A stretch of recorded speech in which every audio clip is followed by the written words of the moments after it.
Good afternoon and welcome to today's Caregiver panel, Veteran Family Caregivers Exploring Unique Challenges and Resources. My name is Allegra Jaffe and I am a caregiver specialist with the Fairfax Area Agency on Aging. Before I introduce today's speakers, I will go over a few housekeeping items. We are going to have a Q&A session at the end with our panelists. So we'll save that to the end. You can submit your questions using the Q&A box on your Zoom panel. This is being recorded and we will be sending you the recording by early next week. You should have already received also the speaker slides that we will be providing today. If you would like to use closed captions, we have enabled those. You can go on the bottom of your Zoom and enable your closed captions on your Zoom. And lastly, there will be a brief survey as you sign out. So please help us by giving us your feedback. So according to the U.S. Department of Veteran Affairs, there are almost 5.5 million caregivers caring for veterans, and 96% of those caregivers are women. 70% provide care to a spouse or partner, and they provide care for an average of 10 years. Veteran caregivers play a critical role in supporting the health and well-being of returning wounded warriors. In this panel conversation, we will explore the unique challenges they face and learn about different resources available to help them in their journeys. Now, it's my pleasure to introduce today's panelist, Ahime Harris, from Northern Region Veteran Resource Specialist, or she is the Northern Region Veteran Resource Specialist with the Department of Veteran Services, Ann Odell, Vice President, Programs and Operation with the Workhouse Arts Foundation, Melissa Comeau, Director of Military and Veteran Caregiver Network with the American Red Cross, and Tricia Winklosky, Head of Wellbeing Programs and Services with the Hope for the Warriors. So at this time, Ahime, would you please join me on camera and share about your organization? Thank you, Allegra. My name is Ahime Harris. I'm a Veteran Resource Specialist with Virginia Department of Veteran Services. Much like the military, we have several departments or services. I'm sorry, Allegra, that's the wrong PowerPoint.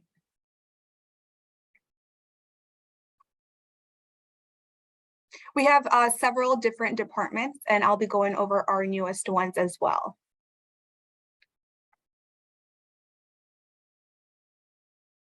Give me one moment.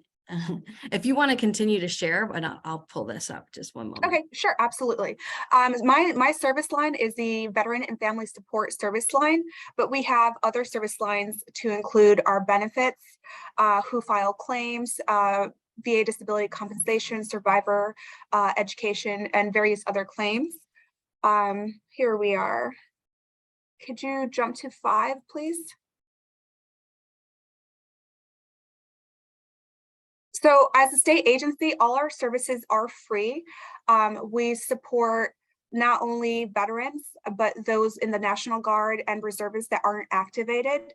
We also, what's unique about our organization is that we also work with the family members. That could be a caregiver, a spouse, an adult parent. It varies. Our main focus within VBFS is behavioral health and homelessness, but we're a catch-all. We do an in-depth service needs assessment during our intake, and we try to cover everything, whether it's housing, stabilization, benefits, caregiver support services, all of it. We do it during our intake, and then we connect them with services. Next slide, please. So these are some of our other service lines. We have our benefits, our care centers. We currently have 2 care centers open, with 2 more opening early next year. Our cemeteries, education, transition, and employment. Virginia Veteran and Family Support is my service line. The Virginia War Memorial, and we have 2 new service lines, which are the Women Veterans Service Line and the Military Spousal Liaison. Next slide, please. Next slide. So here you'll see the current care centers that we have. Our care centers do have the Alzheimer's, dementia care, and short-term rehabilitation that's available to Virginia veterans. Our new centers will be, the date said 2020 with COVID, everything was postponed, but they'll be opening early next year. We're actually accepting applications for the wait list currently for the Polar Veterans Care Center. And then our cemeteries. Next slide, please. Our War Memorial in Richmond. Next slide. Next slide. Okay, so our mission within VBFS is to provide resource referrals, care coordination, and supportive services to Virginia's veterans, National Guard, Armed Forces Reserves, caregivers, and family members. Next slide, please.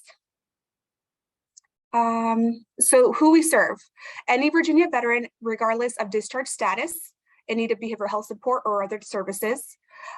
With that in mind, we are only able to provide resources based on eligibility. If they're not eligible for veteran-specific resources, we try to connect them with community or faith-based resources. We serve members of the Virginia National Guard not on active federal service, Virginia residents in the Armed Forces Reserve not on active federal service, and family members and caregivers of these veterans and service members. Next slide, please. And this is just a coverage area of the Commonwealth, and I am in the northern region. Next slide, please. Next slide. Keep going, please. One more. Okay, so I'm a resource specialist, but we also have a veteran justice specialist who works with any veteran that is justice related, whether incarcerated or on probation. Next slide.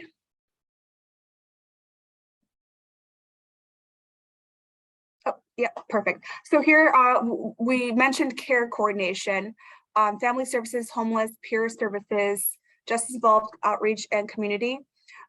We try not to duplicate services. So what we do is we do that warm handoff. We find the resources that are available based on that individual's eligibility. That could be time and service. It could be age. It just varies on what the need is, on what we try to connect them with. Next slide, please. This is our headquarters are in Richmond. Next slide, please. We also have an app and a website, and you can actually schedule appointments on our website as well for any service line. Next slide, please. And that's just my contact information. Another neat thing about our agency is that we actually have veteran support groups. We have, and this is throughout the Commonwealth. We have one per region. We have Virginia, the veteran peer support groups in the North. We have one currently that's virtual. The others are also virtual, but the North also has a spousal support group that is virtual. Before COVID, it used to be in person, and we're looking at maybe reopening into in person in the future.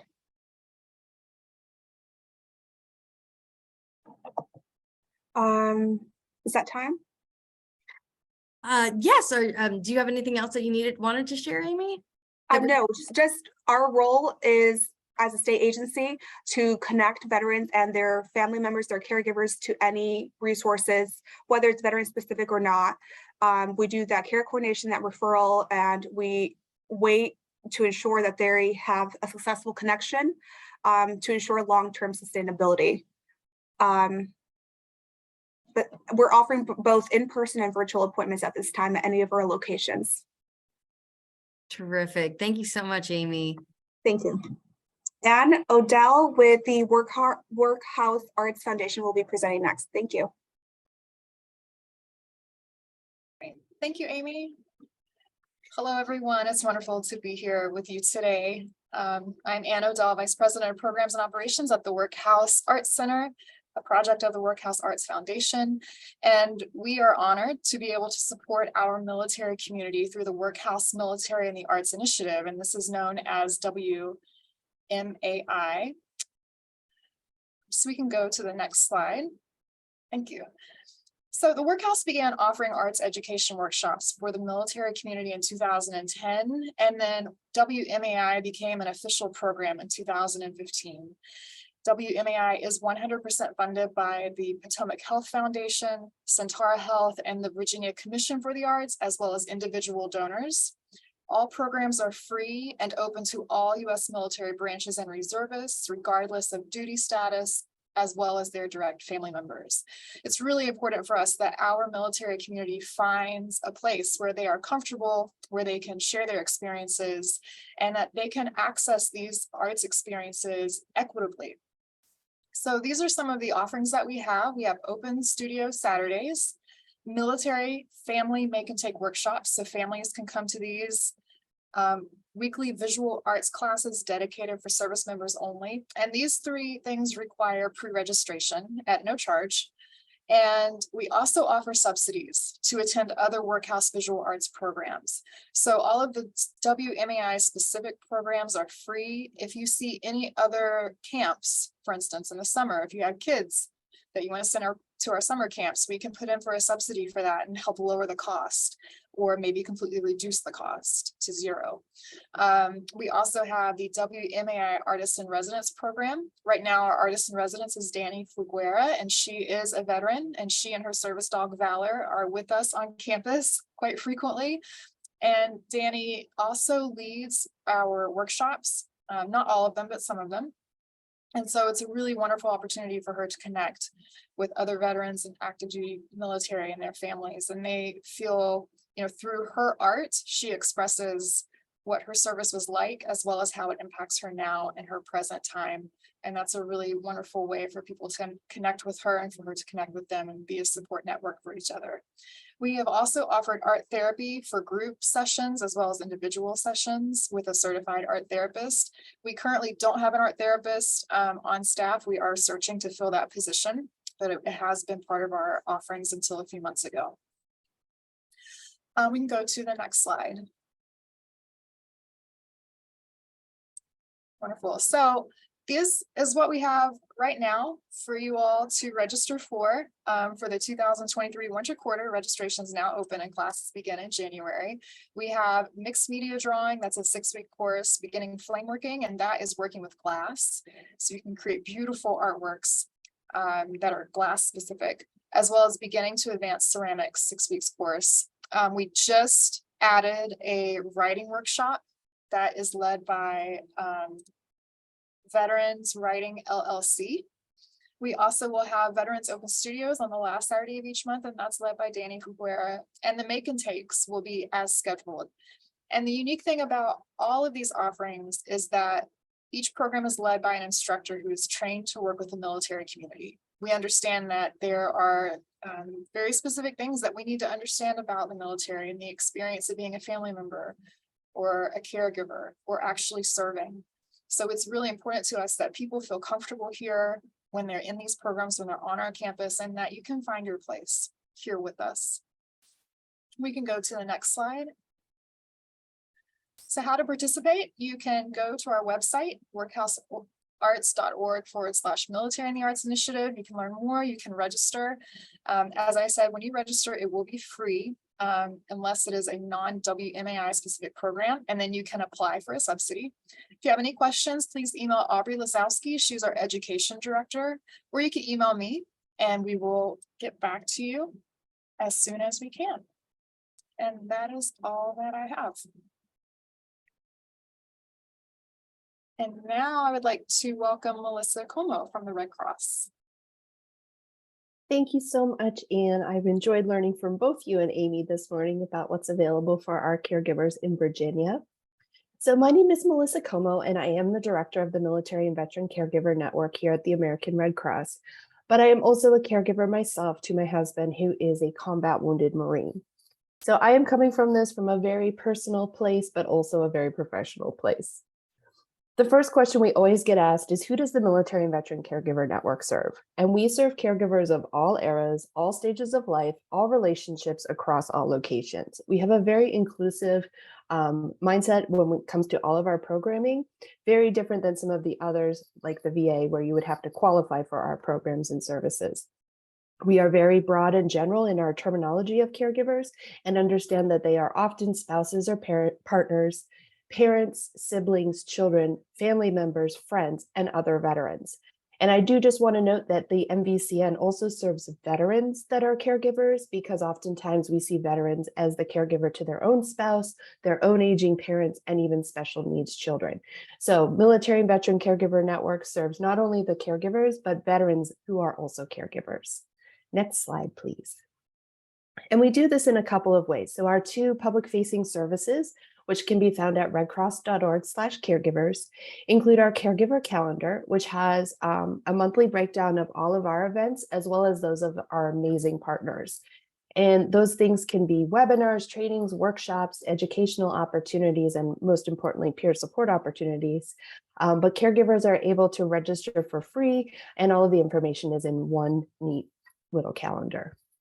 We also have our Hero Care Resource Directory, which is accessible to all of our caregivers, veterans as well.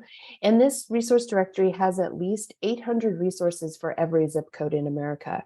It has really interesting filters about military or veteran affiliation, caregiver filters related to wounds, illness, injury, aging, or different disabilities, as well as a caregiver filter as well. It's updated regularly. The data hygiene behind this resource directory ensures that if a resource is showing, it's open and it's taking new clients. So very, very helpful at the Hero Care Resource Directory, which you can access from redcross.org/caregivers. Next slide, please. Now, we are a peer support program, and we are using two evidence-based peer support models, the first of which is the Rutgers reciprocal peer support model, and the second is the companioning model coming out of Colorado and Dr. Alan Wolfeld's Center for Loss and Life Transitions, because as you know, there are loss and grief associated with caregiving, and these models align with what our vision was for a positive peer support community for our caregivers. Next slide, please. The first of these is our hub, or our online community. This operates 24/7. It's a safe, secure technology. It's a complete community dedicated to the caregiver experience. We have chats, groups, discussions, topics. You can create a profile. All of the content is moderated by trained caregiver peers to ensure that it's not only appropriate, but accurate. Oftentimes there's slight nuances to things like the VA Caregiver Support Program, and we want to make sure that we're always sharing accurate content to help caregivers get the resources and support they need most appropriately. We do train all of our caregiver peers with respect and confidentiality, and our network does provide crisis interventions and referrals to caregivers who may be in distress.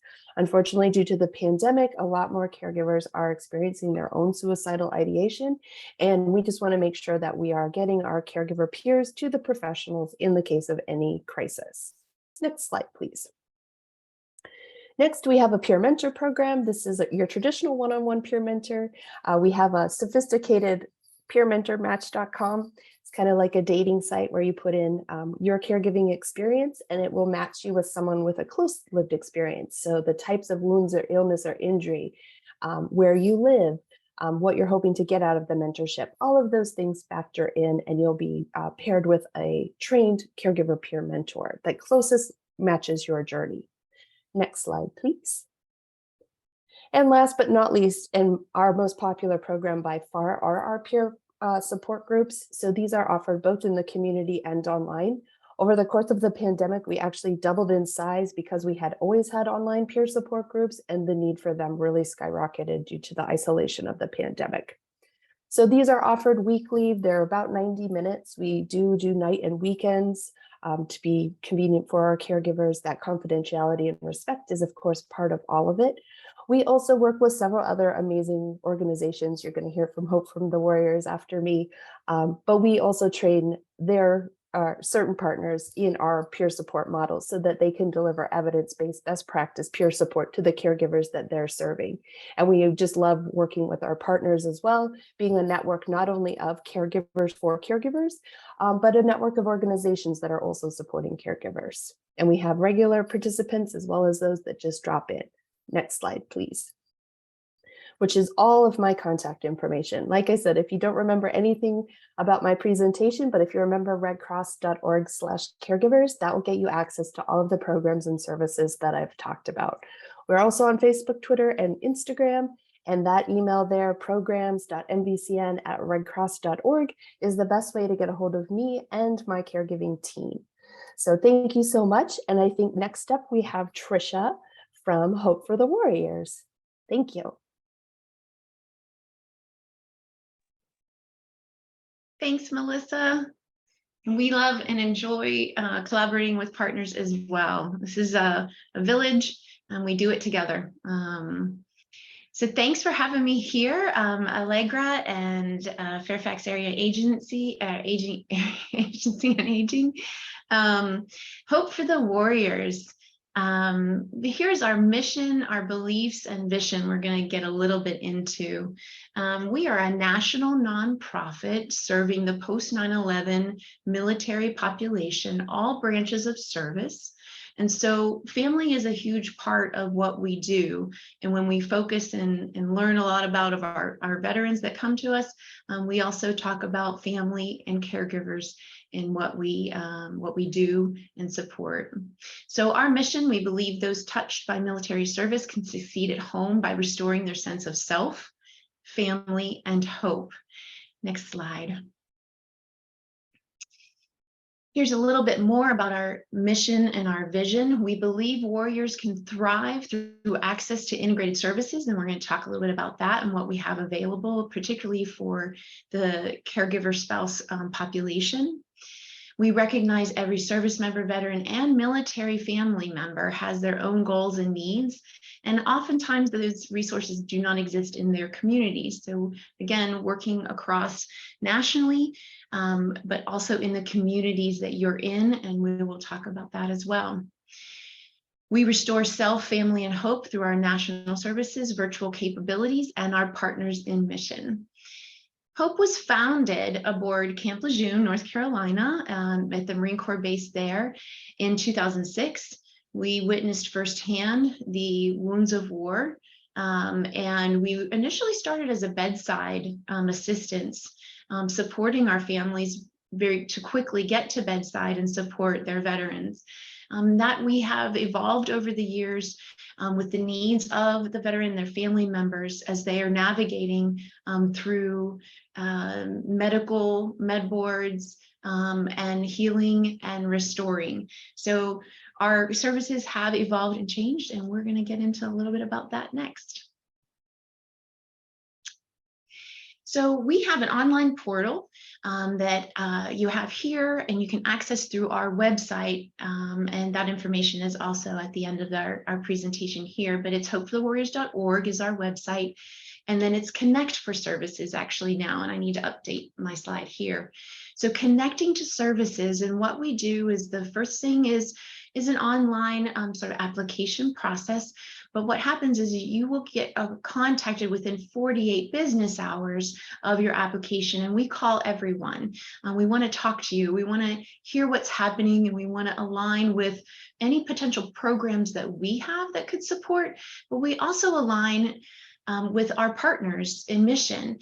And if we don't have the resource or we don't have the support, we want to help to find that and find a viable resource for you and in your community, or those that might be nationally based that can support you specifically. So our intake coordinators take a good amount of time to get to know you and get to understand what your needs may be or what you're looking for. We take some time here, and you'll see some numbers on the side here of what we've done in volume since last year and into this year, and then the time that we do in connecting with you through your application and the conversation that we have with you personally. So let's look at our next slide. We organize at Hope, we organize our programs and services around what we have developed as a well-being model, and we have organized it into 6 life domains. And you see, as you start at the top, almost like a clock, we look at physical wellness, emotional, financial wellness, life roles, social support, and community connection. And so we have several programs that fit underneath each of those and sort of target those main well-being goals. And I have a slide that demonstrates some of those or outlines some of those programs specifically for caregivers. But why we set up our programming this way is we really want to look at you and your veteran, your family from a holistic standpoint. We want to see from these main areas where your needs might lie. And so you may come to Hope for a very specific ask, but we will address that absolutely. But we realize that ask also affects other parts of your well-being and your wellness. So for example, if you're coming from a financial standpoint and needing assistance, it often stressors from financial affect your emotional or your physical wellness, or affects your life roles, say in employment or education, or how you seek social support, or how you connect in your community. So we look at you all from a holistic standpoint, but we also look at our programs in that way and how we deliver those services and programs to you. So next slide. 6 domains of well-being give you a little bit more of a description of how our model approaches our care. And so this just gives you a little bit more about the definitions of each of those areas. And we want to walk alongside those that are wounded, ill, or injured, family members, and supporting with some resources so that we're really looking at a holistic and pursuing wellness. That's what we want. Everybody wants to have that pursuit and quality of life. And these areas we felt were really key to helping individuals to achieve. Right, next slide. So here you see each of those domains more in a hierarchical is what we look at: physical wellness and emotional wellness, think mind body. So a lot of times we'll pair our programming together. So mind body, financial wellness, and life roles are often paired together because it is financial assistance, and life roles has a lot to do with that transition from active duty to veteran status, or employment in transition, career transition, as well as independence through another one of our programs. And then social support and community connection go together as well. What I did here in this slide is I highlighted in yellow some opportunities very specific to the spouse caregiver population that we felt you all would be maybe interested in. When you call and talk to Hope, you will get an overview of these programs and what might fit or what might be of interest to you over and above any needs assessment that you're specifically looking for. But under physical wellness, we have 30 by 30 challenges. It's a virtual challenge that you get involved and get active. We have under our emotional wellness, we have Resilient Family. It's a 6-week course, small cohorts, a small group. It's virtual, and we teach resiliency skills, stress management skills, communication skills there. We also have our Cohen Clinic that offers virtual services in Virginia, therefore more of our clinical support services. We have under life roles, we have a caregiver scholarship program. It's fantastic. It was one of our seminal opportunities and programs when we started to see and identify that caregivers were needing to become the primary breadwinner in the family. And so we set up a scholarship very specifically for spouse caregivers in order to return to school or upskill. And then social support, we do have a peer support program very specifically. And I think our focus right now is much more veteran specific support, but we do have the opportunity on our team.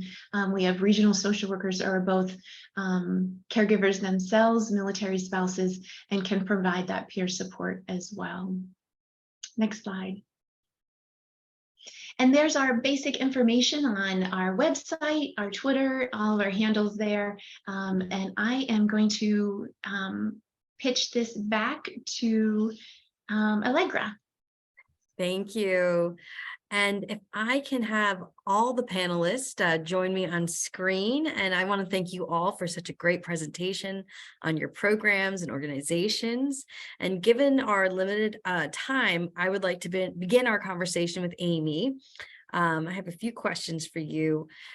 Caregiver education is extremely important in becoming well-equipped to care for a loved one. What are some of the unique areas or aspects in which a veteran family caregiver needs to educate herself or himself to become better prepared for the journey? And how is your organization helping in this area? And just a note, Amy's from the Department of Veteran Services. Thank you, Allegra. Initially, they may need education on understanding their new role and how to navigate through systems, whether that's veteran-specific or community-based resources. The roles change drastically when you go from just being a spouse to caregiver or a parent to being a caregiver again. So just helping them understand their new role and how that changes the whole dynamic. Our agency supports by assessing and connecting the caregiver to resources that address caregiver-related needs, whether that's veteran or community-based, and those needs could vary. For instance, caregivers need a break. That duty, it's 24/7, so we connect them with respite services. Counseling is another resource that we connect them. Oftentimes, these caregivers are dealing with their own behavioral health concerns. So we connect them with support groups, individual counseling, sometimes marriage counseling or family counseling. And our agency does have funding set aside specifically for counseling services, whether it's individual, family, or couples counseling, and that is provided through our Veterans Services Foundation. And we can cover either the entire bill or co-pays depending on their needs.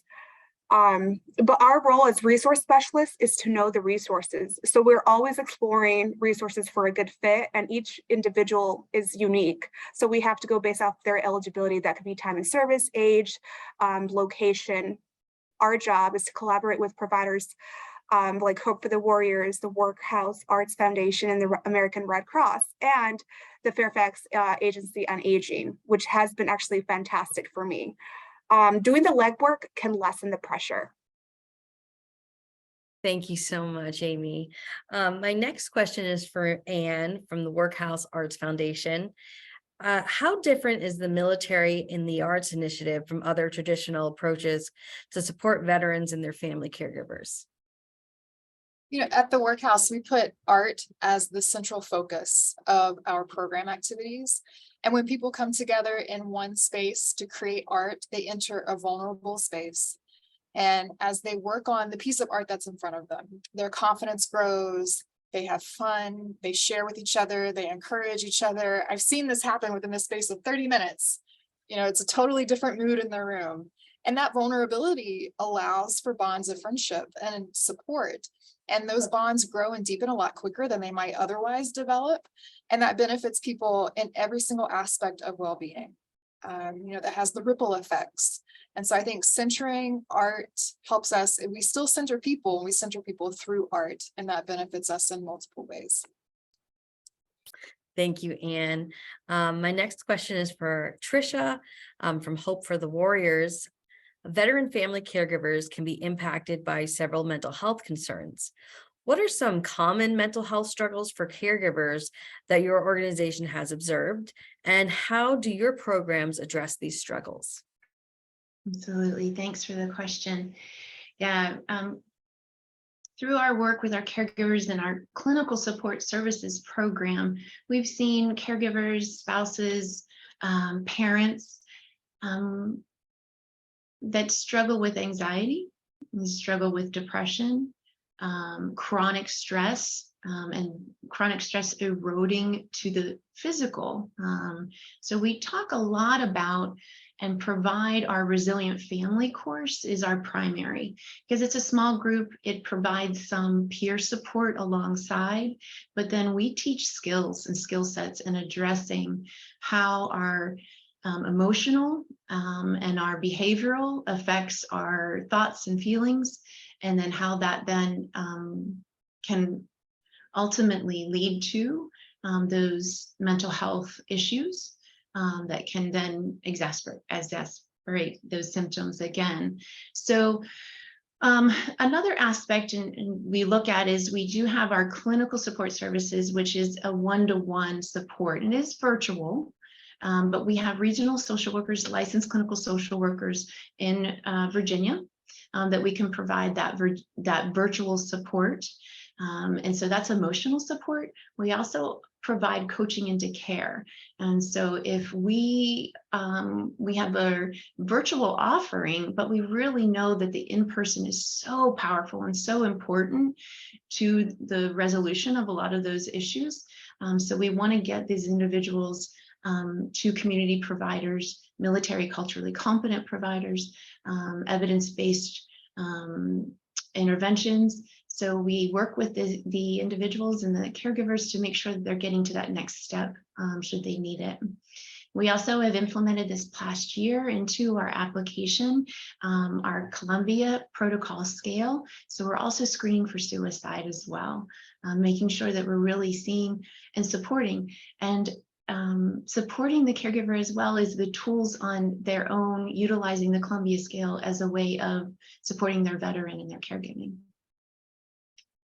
Thank you, Tricia. Melissa, I have a question for you. Give me one moment. Let me see. Could you talk about the importance for veteran caregivers to seek out and support and self-care? How do the caregiver support make a difference for the veterans they are caring for? Ooh, I love this question. So being a caregiver myself, I know the importance of self-care. And I just want to really double down on what Anne said about the arts, because I wrote a book over the course of my caregiving, and that creative outlet was really, really supportive of my journey. And I didn't even know that that was going to be, a self-care opportunity for me. So I just really appreciate the arts and those types of self-care activities you can do, because not everyone thinks of journaling or writing as a self-care practice, but it certainly can be, as can many other types of art.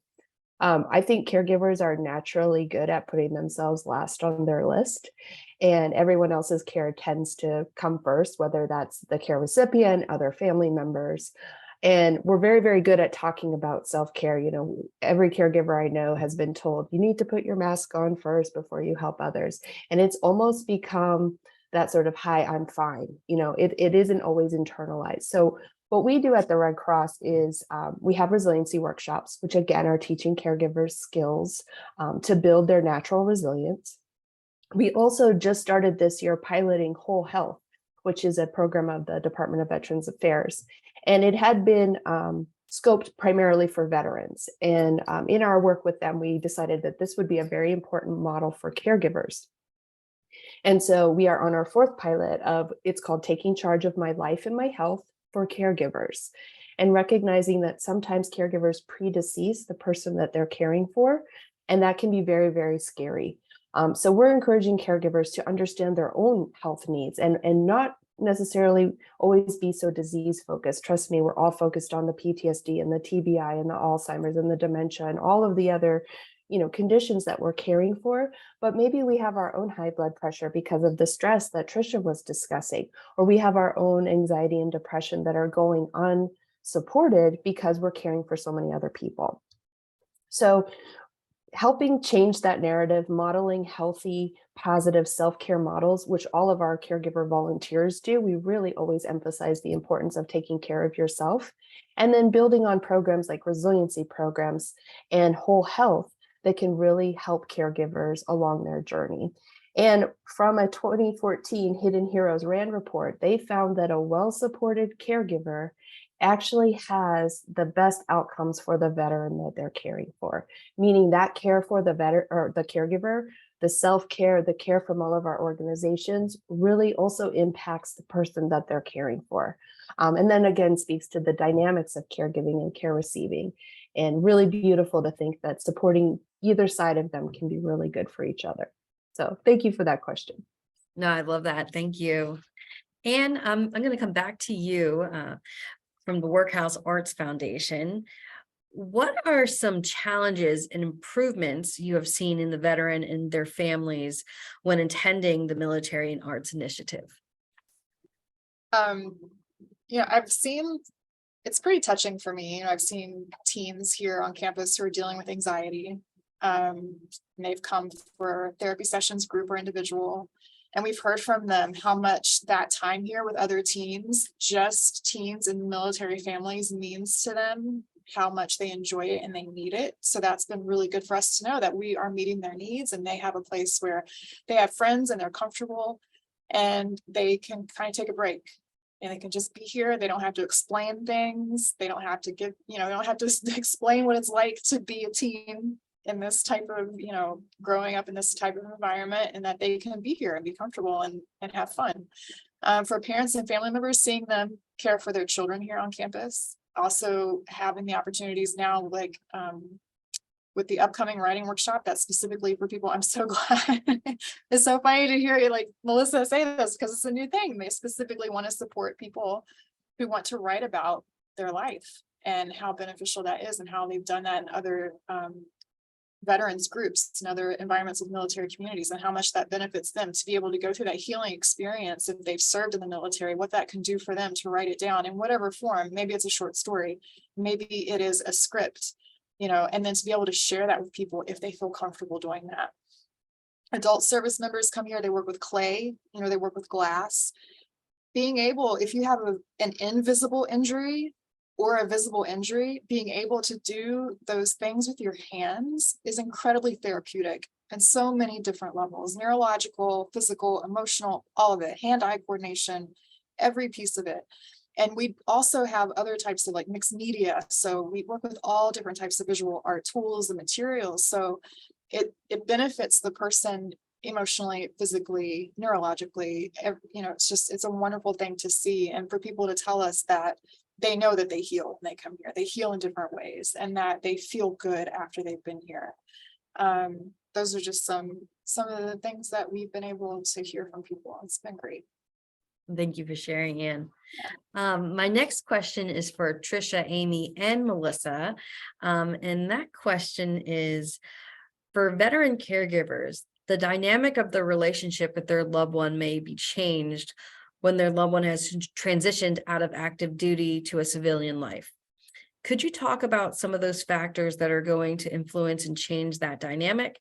How do your programs support and strengthen the veteran caregiver to adjust to new dynamics in their relationship with their loved one? Amy, would you like to share first? Yes, thank you. So some of the things that we've seen for those that are transitioning out of active duty, they are having to deal with insurance. You lose insurance like shortly after you are discharged. If you're retired, you have TRICARE, but a lot of our clients are not. They're those that are short of that retirement age. So trying to connect them with whether it's VA healthcare enrollment or maybe Medicaid for the family, or finding the sliding scale nonprofits, clinics, employment is another big issue. And thank goodness we have our education, transition, and employment services, who also not only work with the veterans, but with the spouses as well. Their support system, it changes. When I got out of the military, my friends, they EAS to different states. So there's none here actually in Virginia at this time. I chose to stay in Virginia. So the support system changes. They have to relocate. Now maybe they lived on base, but now they have to pay for housing. They have to get utilities. They have to pay for all these fees that before, if you lived on base, that was taken care of for you. And then also loss of identity.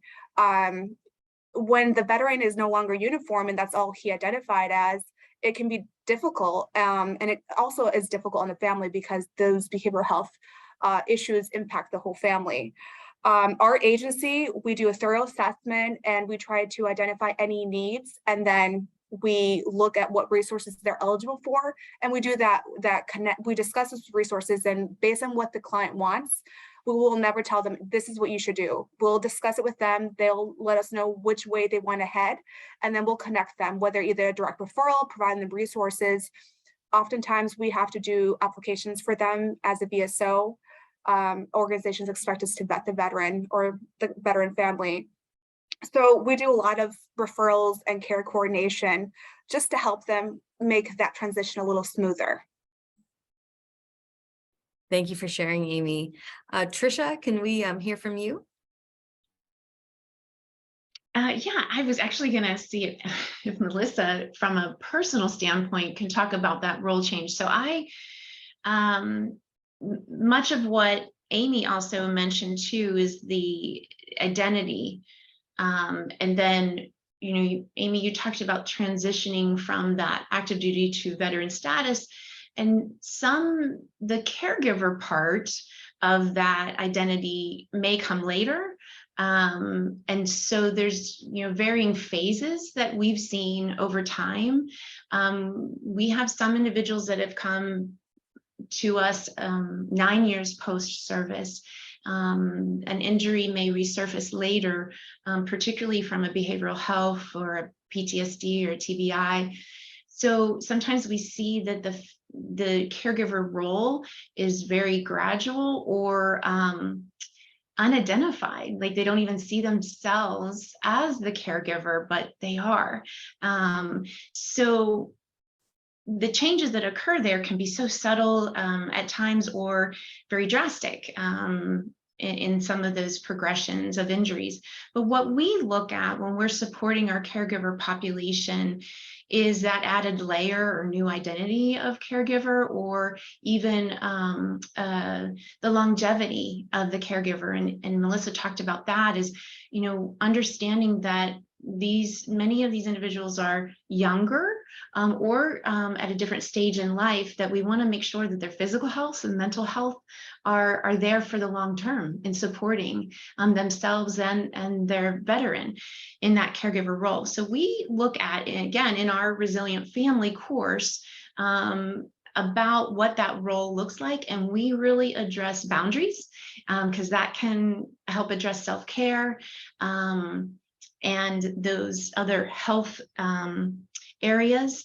And then we also look at communication. So those are the two things that we do in helping caregivers to address that identity transition, and then where they can then improve on certain skills in supporting themselves in their role, short-term and long-term. Mm-hmm.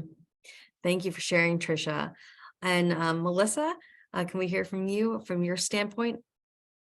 Absolutely. And thank you for asking this question, because I feel like transition actually starts before you've actually transitioned. And just like Tricia said, many caregivers don't actually know that they're caregivers. So I'll just share my personal story. I didn't know I was a caregiver until I had a nurse at Camp Pendleton call me a caregiver. And I was like, no, I'm here for my husband. And like, he's young, because in my mind, I always thought caregivers took care of the elderly. My grandmother had a caregiver, and I couldn't put together, or I didn't put together at the time, that what I was doing was called caregiving. So I went through a bit of that identity transition myself. I'd always been, the military spouse, and I knew what that felt like, and I knew what that community was like. But unfortunately, when I learned that I was a caregiver, and this was, over a decade ago, the types of support that we're all talking about today wasn't available. We were just starting to really recognize this as the DoD, as the VA, and as the greater community and these nonprofits coming together to support.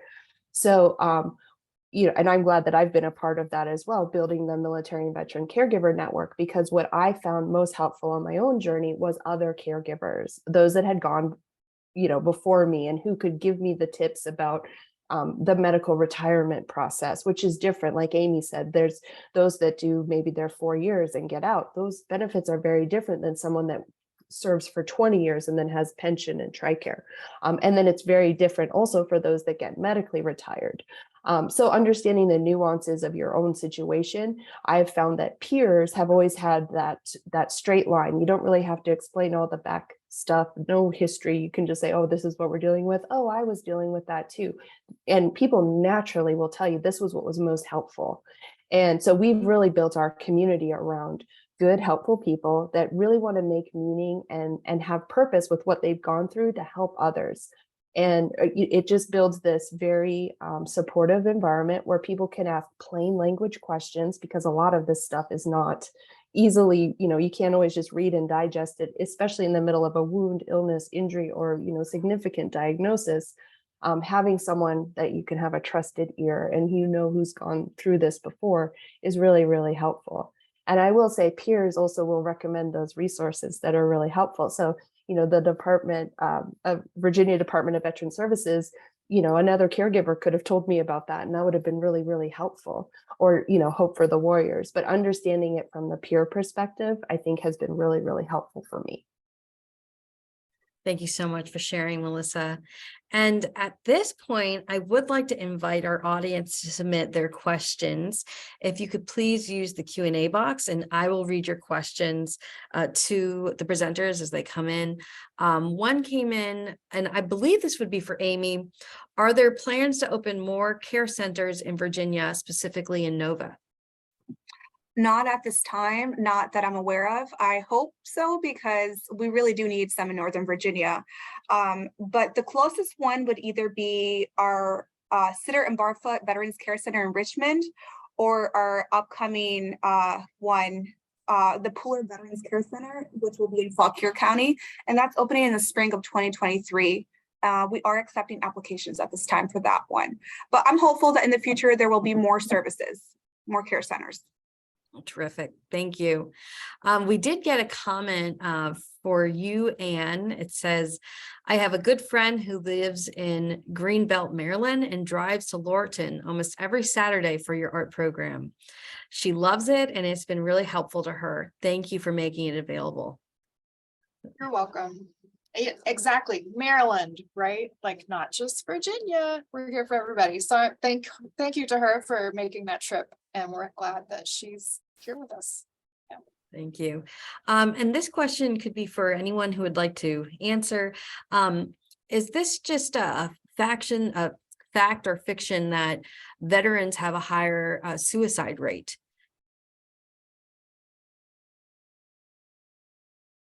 Than the general population? Yes.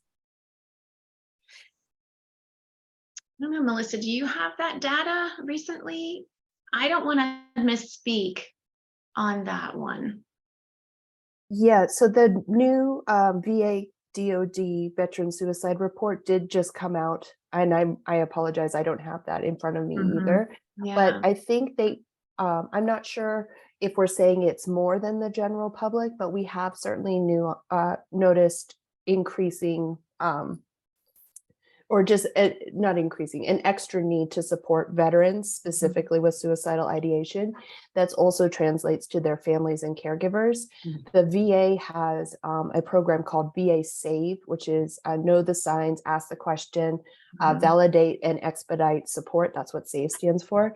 And I was very honored this year to do that same training, but for caregivers, understanding that there are some suicidal ideations that can come up while caregiving. And we certainly want to make sure that the community is blanketed. The Veterans Crisis Line is now available when you call 988. So the Veterans Crisis Line is a wonderful resource for anyone, military or veteran affiliated. That can include families and caregivers. If you have any questions, concerns, or find yourself in crisis or with someone in crisis, that's a wonderful resource. Again, I'm going to say 988. There's been a lot of work on trying to get these numbers out in the community because they can be very, very helpful in a crisis.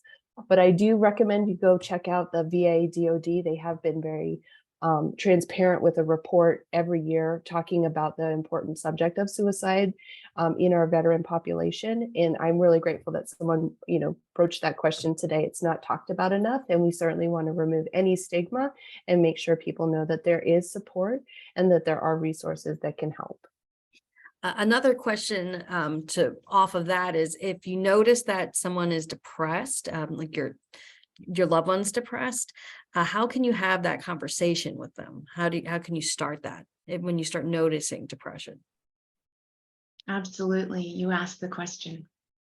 You ask them, are you thinking about killing yourself? And it's a tough question to ask, and nobody really feels comfortable with it. And it doesn't put the idea into the individual's head. It actually can be a relief if they are thinking about it, that somebody actually said it out loud to them. And then you have that conversation.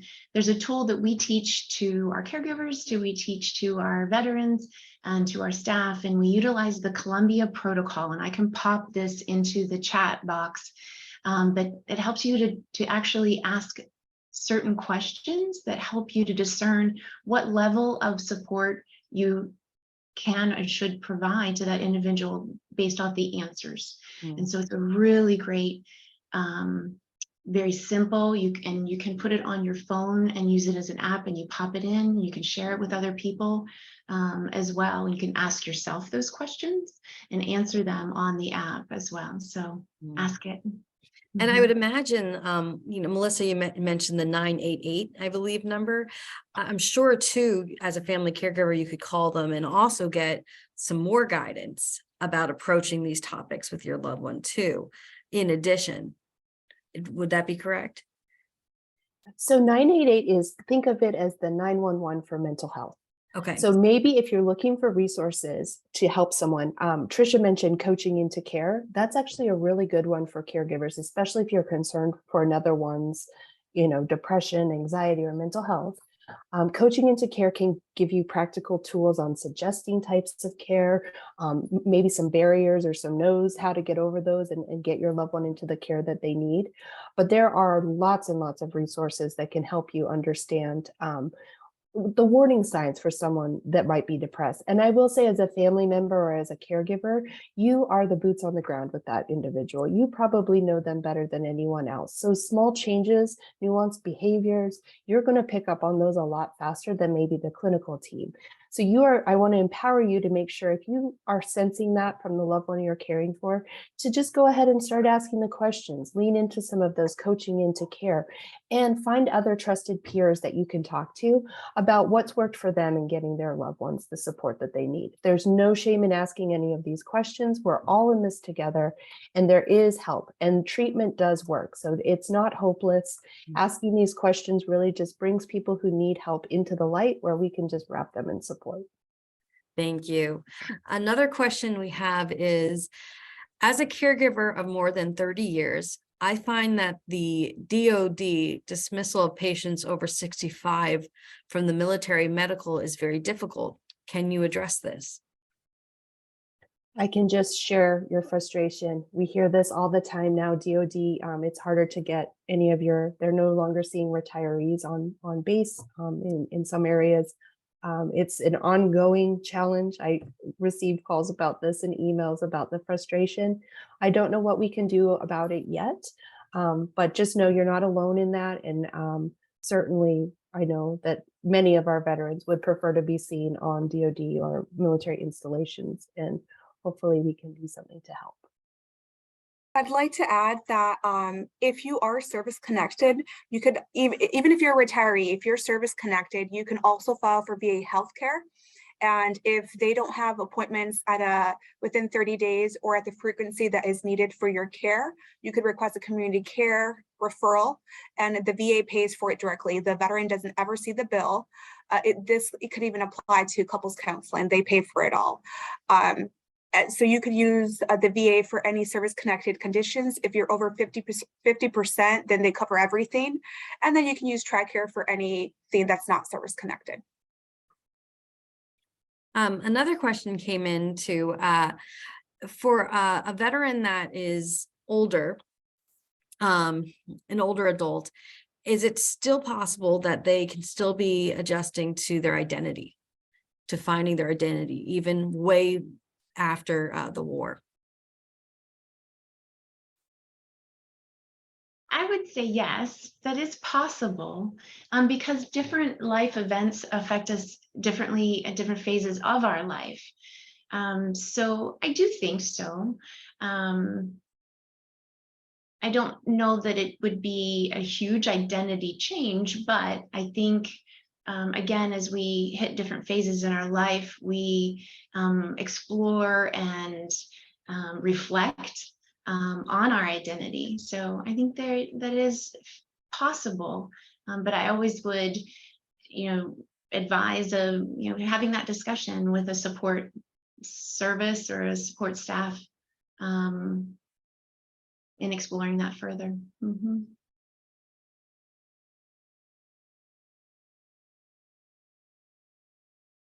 These are good questions. I'm sorry, ladies, I was muted. I wanted to say we're getting ready to wrap up. I wanted to thank all the panelists for this great information today. Thank you so much to our audience as well. We truly appreciate your time. And if you could please go ahead and fill out our survey so that we can provide topics that you are interested in. And I just wanted to wish everyone a great day, and I hope you have a terrific weekend. Take care.